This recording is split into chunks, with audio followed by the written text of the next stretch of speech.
The Fairey Gannet was a distinctive Cold War aircraft, developed for the Royal Navy's anti-submarine warfare and airborne early warning roles.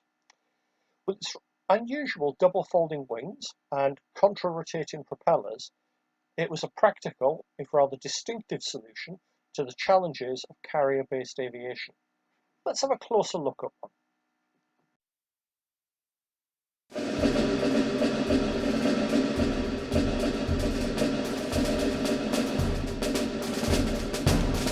So the Gannet was born out of a post-war Royal Navy requirement for a carrier-based anti-submarine warfare, or ASW aircraft.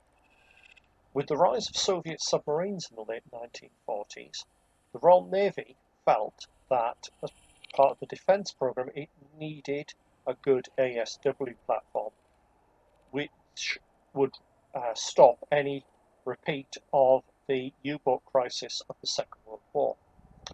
Now, Fairey Aviation stepped up to the challenge, designing an aircraft that was really unlike anything we've ever seen before. First flown in 1949, the Gannet was powered by the Rolls-Royce Armstrong Sydney double Mamba engine. A really unusual design, which was essentially two turboprops driving contra-rotating propellers. In other words, they rotated in opposite directions. Now, this gave the aircraft excellent power with maximum efficiency because you could actually turn off one engine during flight to allow for extended loiter times over the ocean. It also had the fact that the power was really useful at takeoff. Both engines could be running to give that maximum thrust, helping it get airborne, because the RAF had fairly short decks on the carriers. Now, the contra-rotating propellers have another couple of major advantages.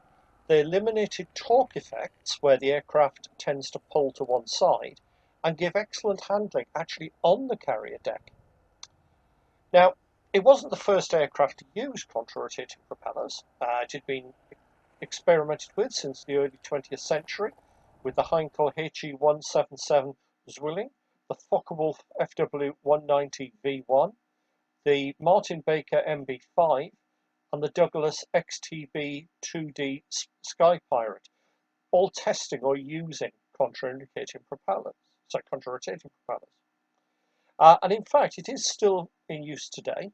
The Russian Tupolev Tu-95 Bear, which was also introduced in the 1950s, still uses that technique. However, the Fairey Gannet was one of the first production aircraft to use them in a twin-engine turboprop configuration. And my initial thought was, oh, it'll be one engine per propeller. No, it's very cleverly done. It actually had the two engines combining to drive a shared gearbox, which then drove the propellers. Hence, it could turn off one engine and still use both propellers. Now, the Gannet had a three-person crew, pilot, observer, and a radar operator.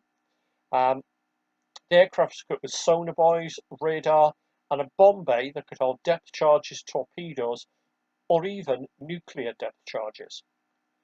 Now, it does lead to an unusual shape and positioning. Some pilots joking the Gannet looked more like a flying toolbox than a combat aircraft. Now, it entered Royal Navy service in 1953 and very quickly became a mainstay for carrier-based ASW ops. The ability to stay on one for long durations made it ideal for patrolling the Atlantic and hunting Soviet submarines during the Cold War. And if you remember, in the Second World War, this was a major concern, with the land-based aircraft being unable to cover the gap in the centre of the Atlantic. Now, beyond ASW duties, it also evolved into an airborne early warning platform, basically filling a gap in the British carrier defences. The AEW3 variant, which we have here, has got a massive underfuselage radar dome, and it basically provided intelligence on approaching surface and air threats. Now, the radar system, the AN-APS-20, was very powerful, and it was critical in safeguarding carrier groups, acting as early detection for air and surface. Now, it was so specialised that they had to fit the radar upside down because the radar was originally developed for land-based aircraft, and putting it on upside down helped it function in a much more compact aircraft.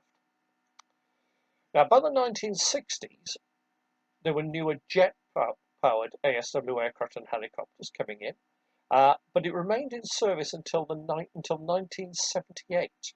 The ASW role was taken over by the Westland Sea King HAS-1, which offered greater flexibility, endurance, and advanced sonar, including dipping sonar, which is something you can't obviously fit to a propeller or a jet aircraft. And helicopters also then allowed them to operate from a wider variety of ships. So it wasn't just limited to carriers. And you see helicopters being fitted on most Royal Navy ships. Now, this example is XP226, and it's in the Newark Air Museum in the UK, and it is the AEW3 variant. And we're lucky to have it. It's still very well preserved, but it actually had a bit of a failure at an air show. It was only running on half of the double mamber engines. One was shut down when the other failed during an acrobatics display.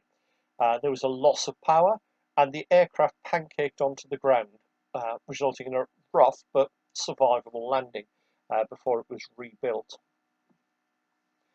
Now, it wasn't just used by the Royal Navy.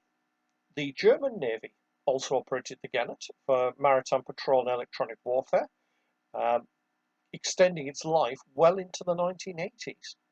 Now, it did have a nickname in German naval circles, the Fliegende Gabelstapler. I apologise for my German there.